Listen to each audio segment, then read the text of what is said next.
tere, Sandra! Tšau! Suur aitäh, et said jõuluvanale külla tulla. Sinu juurde alati. Kas tulid kinkide järgi või oli muud asja? No, ikka kinkide järgi. Okei, eks me nende kinkideni jõuame ka, aga tegelikult tahtsin sult küsida, et kui pikk üldse üks YouTube'i video olema peaks? No, kuna ma olen selline latran hästi palju, siis mul on ikka 10 minutit pluss, aga noh, tavaline võib ikka 5 minutit olla.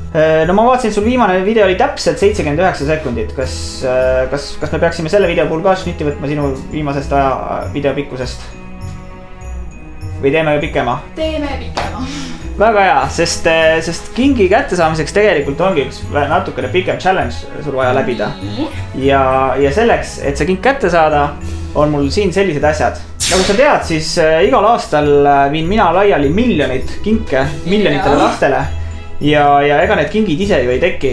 Eks on üks masin, mis neid kinke teeb. Ja challenge'i mõte ongi see, et sa pead joonistama nüüd selle masina, mis neid kinke teeb. Kas sa ikka tead, milline see välja näeb? Ja siin on sulle vildikad, paber ja sul on minut aega, et see masin ära joonistada.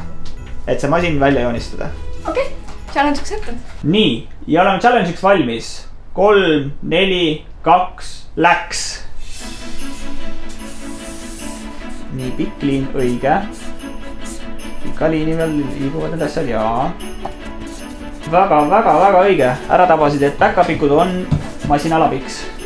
Juhivad seda protsessi. Arvad, et tüdrukute ja poiste kingitused on eraldi, jah?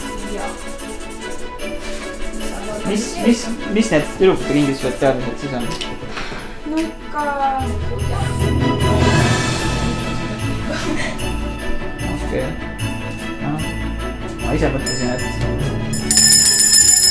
Ja aeg saigi täis. Selline on Sandra joonistatud kingituste liin. See näeb väga identne välja sellele, mis tegelikult on. Suur aitäh, Sandra, et sa selle challenge'i vapralt läbisid. Selle pildi ma jätan sulle, ma panen enda jõuluvana autogrammi ka siia alla. See pilt jääb sulle ja loomulikult oled sa auga välja teeninud ka selle kingituse. Ma loodan, et see teeb sulle jõulurõõmu. Aitäh sulle. Sandra, aga kus me sinu kanali nüüd leiame ülesse? Siit info lõpult. Väga kena. Ja kindlasti kirjutage kommentaaridesse, millised YouTuberid te veel sooviksite sellises videos näha. Sest juba homme tuleb uus video välja ja selleks, et kõiki neid videoid näha, pange kindlasti ka subscribe siia kanalile. Sandra, suur aitäh sulle ja soovime kõigile vaatajatele palju jõulurõõmu.